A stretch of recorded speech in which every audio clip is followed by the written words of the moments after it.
السلام علیکم ناظرین، امید کرتا ہوں کہ آپ سب خیریت سے ہوں گے۔ جیسا کہ آپ کو معلوم ہے کہ میں ہوں آپ کا ہوسٹ محمد ضیاء الحق خان مجاہد، اور آپ اس وقت ملاحظہ کر رہے ہیں یوٹیوب چینل ضیاء الحق خان مجاہد۔ ناظرین، آج کا ہمارا ٹاپک ہے دا ایئر آف ایلیفینٹ یعنی عام الفیل۔ تو آئیے اس کے بارے میں کچھ علم کی روشنی میں آپ سے باتیں شیئر کرتے ہیں۔ ناظرین، اگر ہم تاریخ کے اوراق پلٹیں تو ہمیں یہ معلوم ہوتا ہے کہ دا ایئر آف ایلیفینٹ یا عام الفیل یا اردو میں ہاتھی والے سال کو بالکل نظر انداز نہیں کیا جا سکتا۔ اسلامی تاریخ کا بہت ہی اہم ترین سال جو کہ آج کی اس ویڈیو میں ہم آپ کو بتانے جا رہے ہیں، تو ویڈیو کو پورا لازمی دیکھیے، اسکپ بالکل بھی نہ کیجیے گا۔ آئیے چلتے ہیں اپنی پروگرام کی طرف یا ٹاپک کی طرف۔ بسم اللہ الرحمن الرحیم۔ ناظرین، دا ایئر آف ایلیفینٹ اسے انگلش میں کہا جاتا ہے اور عربی میں عام الفیل اور اردو میں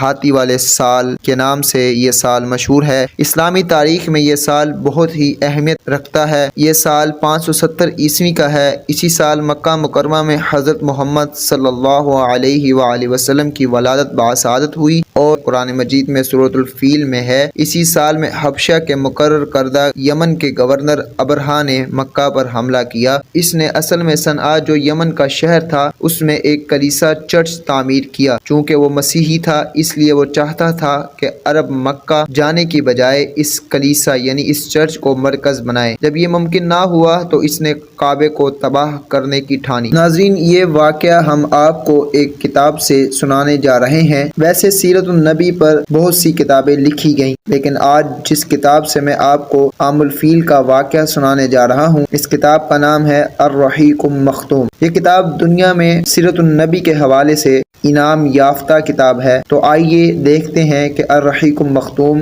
ہمیں دا ایئر آف ایلیفینٹ کے بارے میں کیا معلومات فراہم کرتی ہیں۔ تو وقت ضائع کیے بغیر آئیے چلتے ہیں۔ ناظرین، ابرہہ حبشی نے جو نجاشی بادشاہ حبش کی طرف سے یمن کا گورنر جنرل تھا، جب دیکھا کہ اہل عرب خانہ کعبہ کا حج کرتے ہیں تو صنعاء میں ایک بہت بڑا کلیسا تعمیر کیا اور چاہا کہ عرب کا حج اس کی طرف پھیر دے۔ مگر جب اس کی خبر بنو کنانا کے ایک آدمی کو ہوئی تو اس نے رات کے وقت کلیسا کے اندر گھس کر اس کے قبلے میں گندگی پھیلا دی۔ ابرہہ کو پتہ چلا تو سخت برہم ہوا اور جان کے خوف سے گھاٹیوں میں بکھر گئے تھے اور پہاڑوں کی چوٹیوں پر جا چھپے تھے۔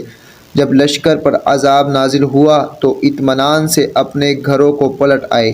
یہ واقعہ بیشتر اہل علم کے بقول نبی کریم صلی اللہ علیہ وآلہ وسلم کی پیدائش سے صرف 50 یا 55 دن پہلے ماہ محرم میں پیش آیا تھا، لہٰذا یہ 571 عیسوی کی فروری کے آخر یا مارچ کے اول کا واقعہ ہے۔ یہ در حقیقت ایک تمہیدی نشانی تھی جو اللہ تعالیٰ نے اپنے نبی صلی اللہ علیہ وآلہ وسلم اور اپنے کعبہ کے لیے ظاہر فرمائی، کیونکہ آپ بیت المقدس کو دیکھیے کہ اپنے دور میں اہل علم کا قبلہ تھا اور وہاں کے باشندے مسلمان تھے۔ اس کے باوجود اس پر اللہ کے دشمن یعنی مشرکین کا تسلط وقت کے متمدن دنیا کے بیشتر علاقوں یعنی روم اور فارس میں آنن فانن پہنچ گئی، کیونکہ حبشہ کا رومیوں سے بڑا گہرا تعلق تھا، اور دوسری طرف فارسیوں کی نظر رومیوں پر برابر رہتی تھی اور وہ رومیوں اور ان کے حلیفوں کے ساتھ پیش آنے والے واقعات کا برابر جائزہ لیتے رہتے تھے۔ یہی وجہ ہے کہ اس واقعے کے بعد اہل فارس نے نہایت تیزی سے یمن پر قبضہ کر لیا۔ اب چونکہ یہی دو حکومتیں اس وقت متمدن دنیا کے اہم حصے کی نمائندہ تھی، اس لیے اس واقعے کی وجہ سے دنیا کی نگاہیں خانہ کعبہ کی طرف متوجہ ہو گئیں۔ انہیں بیت اللہ کے شرف و عظمت کا ایک کھلا ہوا خدائی نشان دکھائی پڑ گیا، اور یہ بات دلوں میں اچھی طرح بیٹھ گئی کہ اس گھر کو اللہ نے تقدس کے لیے منتخب کیا ہے، لہٰذا آئندہ یہاں کی آبادی سے کسی انسان کا دعویٰ نبوت کے ساتھ اٹھنا اس واقعے کے تقاضے کے عین مطابق ہوگا اور اس خدائی حکمت کی تفسیر ہوگا جو عالم اسباب سے بالا تر طریقے پر اہل ایمان کے خلاف مشرکین کی مدد میں پوشیدہ تھی۔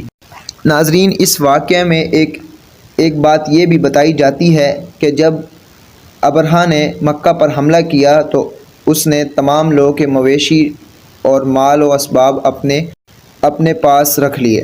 تاریخ میں بتایا جاتا ہے کہ ان کے 50 اونٹ جو ابرہہ نے اپنے قبضے میں لے لیے تھے، تو عبد المطلب نے ان سے کہا کہ میرے اونٹ واپس کر دو۔